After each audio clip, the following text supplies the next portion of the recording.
gurigan gadaal ugu laabtay waxaan dhahay wax walba culus ilaa agtiis kuma cusla yaa rabbi maxaa kugu culus adiga maxaaba ku cuslaynayaba adduunyadan yaa ilaahay mithqala dharratin fi samawati wala fi al-ardi wax cuslaynay ma waxaan dhahay yaa rabbi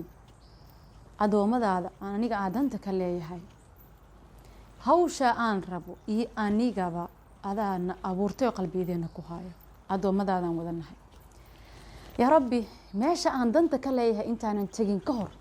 adigan ku imaaday adigan ku soo hoos fariistay gacmahaygana ku horsaday ilaah waxaan ka bariyay umuurtayda sida ugu quruxda badan ugu sharafta iyo karaamada badan yaa rabbi ina iigu dhameysidaan rabaa walaaliyaal waxaan bilaabay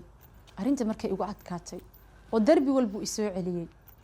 arinta laga yaabaa maalmaha ka mid ah idinkaga sheekeeyo laakiin hadda ma raba inaan furo sababo jira aawadooda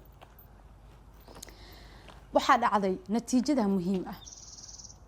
waxaa dhacday walaalayaal in darbi walba iga soo xirmo oo anigii aan mugdi galo waxaan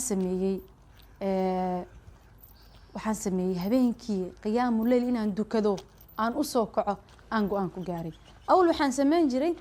horta waagii hore Allahu akbar waagii hore 3 sano ka hor waxaan ahaa qof qiyaamul layl ka tukada u soo kaca salaada ku raaxaysto dhadhansada jeclaysta waayadan culays fara badan iga fuulays qiyaamul laylka alxamdulillah laakiin cibaadadii kale way ii fiicneed kama tagin qiyaamul laylki laakiin waxaan ka tagay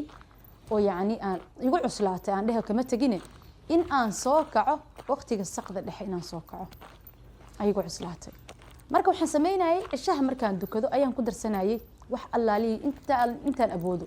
aan ku darsanayay laakiin witrkeyga kama tagayn alxamdulillah taasna nimco ilaahay igu nimcay waaye asagana ku mahadsan laka alxamdu ya rabbi walaka shukr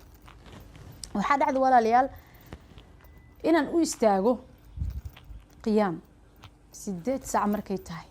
hurdada macaan tahay dadka wada hurdaan taan soo kaco